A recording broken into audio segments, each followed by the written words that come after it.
A Christmas Dinner by Charles Dickens. Track 1. Christmas time.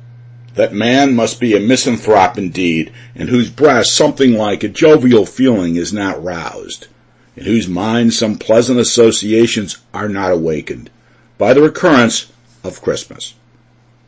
There are people who will tell you that Christmas is not to them what it used to be, that each succeeding Christmas has found some cherished hope or happy prospect of the year before dimmed or passed away, that the present only serves to remind them of reduced circumstances and straitened incomes, of the feasts they once bestowed on hollow friends, and of the cold looks that meet them now, in adversity and misfortune. Never heed such dismal reminiscences. There are few men who have lived long enough in the world who cannot call up such thoughts any day in the year. Then do not select the merriest of the 365 for your doleful recollections, but draw your chair nearer the blazing fire. Fill the glass and send round the song, and if your room be smaller than it was a dozen years ago, or if your glass be filled with reeking punch instead of sparkling wine, put a good face in the matter, and empty it offhand, and fill another, and troll off the little ditty you used to sing, and thank God it's no worse. Look in the merry faces of your children, if you have any, as they sit around the fire. One little seat may be empty, one slight form that gladdened the father's heart and roused the mother's pride to look upon may not be there. Dwell not upon the past. One short year ago, the fair child, now resolving into dust, sat before you with the bloom of health upon its cheek, and the gaiety of infancy in its joyous eye. Reflect upon your present blessings, of which every man has many, not on your past misfortunes, of which all men have some. Fill your glass again with a merry face and contented heart. Our life on it, but your Christmas shall be merry and your New Year a happy one.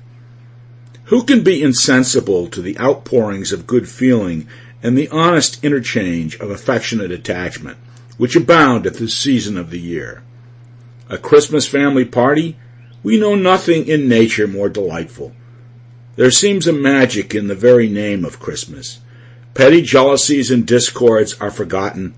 Social feelings are awakened in bosoms to which they have long been strangers. Father and son, or brother and sister, who have met and passed with averted gaze, or a look of cold recognition, for months before, proffer and return the cordial embrace, and bury their past animosities in their present happiness.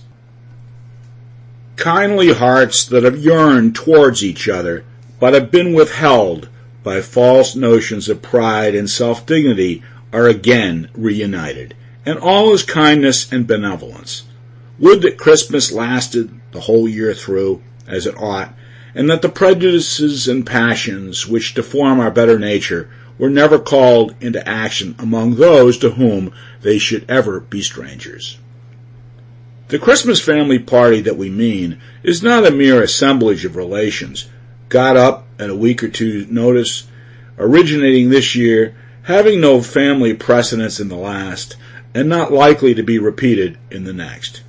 No, it is an annual gathering of all the accessible members of the family, young or old, rich or poor, and all the children look forward to it for 2 months beforehand in a fever of anticipation. Formerly it was held at Grandpa's, but Grandpa getting old and Grandma getting old too and rather infirm, they have given up housekeeping and domesticated themselves with Uncle George. So the party always takes place at Uncle George's house, but Grandma sends in most of the good things, and Grandpa always will toddle down all the way to Newgate Market to buy the turkey, which he engages a porter to bring home behind him in triumph, always insisting on the man's being rewarded with a glass of spirits over and above his hire, to drink a Merry Christmas and a Happy New Year to Aunt George. As to Grandma, she is very secret and mysterious for 2 or 3 days beforehand, but not sufficiently so to prevent rumors getting afloat that she is Sample complete. Ready to continue?